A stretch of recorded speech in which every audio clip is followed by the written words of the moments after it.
انا عارفه ان بقالي كتير مش بصور، بس ما كنتش بمر باحسن وقت. لو انتوا عاملين لي فولو على الانستجرام هتبقوا متابعين ده معايا. وبنزل دلوقتي ريلز على الانستجرام. ده اول فيديو ارجع بيه هقول لكم ازاي نعمل البولد كاب اللي هي بتتركب علشان تخلي الشخص اصلع او ما فيش شعر خالص. انا عملتها في البيت لان انا ما كنتش عارفه اشتريها منين.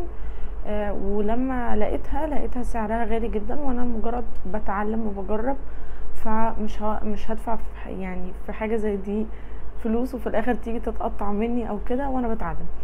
فهقول لكم عملتها ازاي. اول حاجه ممكن تعملوها على بالونه، انا هعملها على الكتكوت ده. وتحتاجوا بودرة تلج وكل بيضة، دي اهم حاجة. اسم العام ليها ليكويد لاتكس، هي الكلة البيضة. كنت كلمتكم عنها قبل كده في فيديو بتاع الرسم على الوش. وممكن اسفنجة، بس انا يعني اول مرة عملتها قبل ما اصور الفيديو ده معرفتش استخدم الاسفنجة قوي، فعملت بايدي وفردت اللون بايدي وما كانش فيه اي مشكلة، وفي الاخر بيتشال بكل سهولة من على الايد. فلو انتوا بتقرفوا او كده البسوا جلافز، بس برضو حتى الجلافز مش عارفه ممكن تمسك فيها، ما تعرفوش تستخدموها، مش عارفه. عموما لو معرفتوش تعملوا بايديكوا اعملوا باسفنجه. بس يلا نبدا. اتاكدوا ان السطح اللي انتوا بتعملوا عليه ده نظيف وناشف خالص. بعد كده هتوزعوا على الشكل الكله البيضه.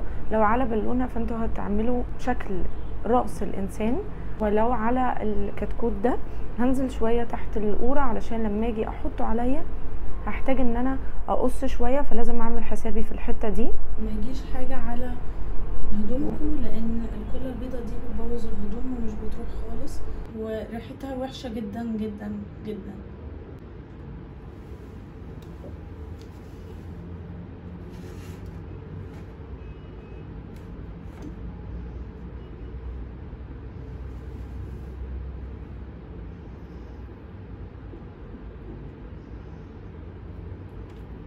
تنشف اول طبقة، وبعد كده نحط الطبقة اللي وراها. هنحط طبقه ونسيبها تنشف.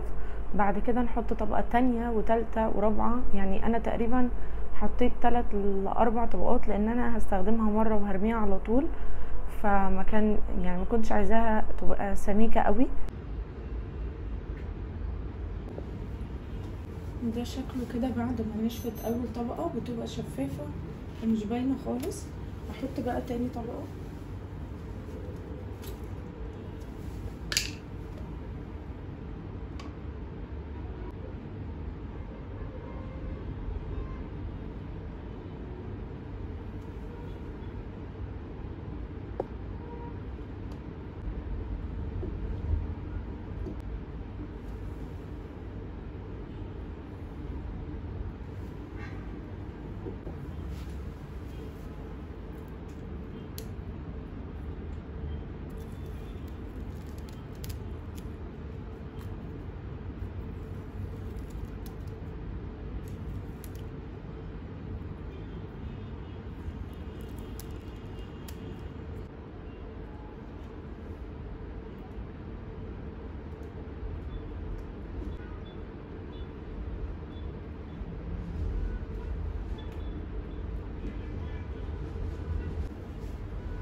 مش قادرة اوصف ريحته بشعة ازاي.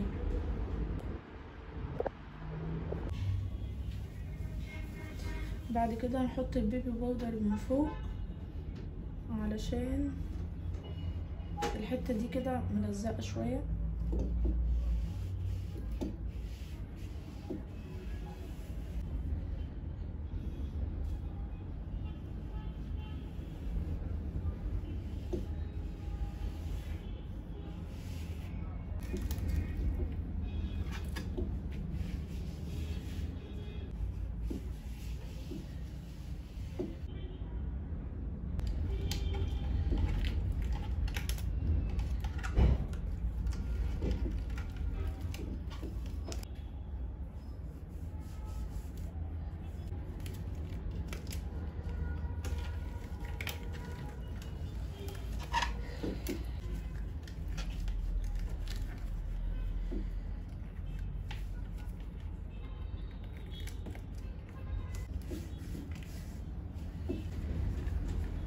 وده السطح بيبقى ناعم اكتر من اللي بره، عشان اللي بره بيبقى فيه حتت زياده، وده اللي انا بخليه ظاهر من بره.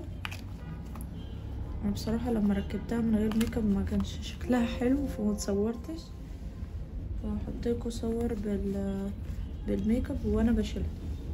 ده بيبقى شكلها، بنقص الحتت الزياده دي وبنلزق بنفس الماده الجزء ده من هنا ومن الجناب ومن ورا برضو، وناعمه جدا زي يعني هتبان طبيعيه زي البولد كاب التانية تقريبا، لان انا ما شفتش التانية.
بس كده، ده فيديو النهارده. ما تنسوش تعملوا سبسكرايب على اليوتيوب وفولو على الانستجرام، وبس كده.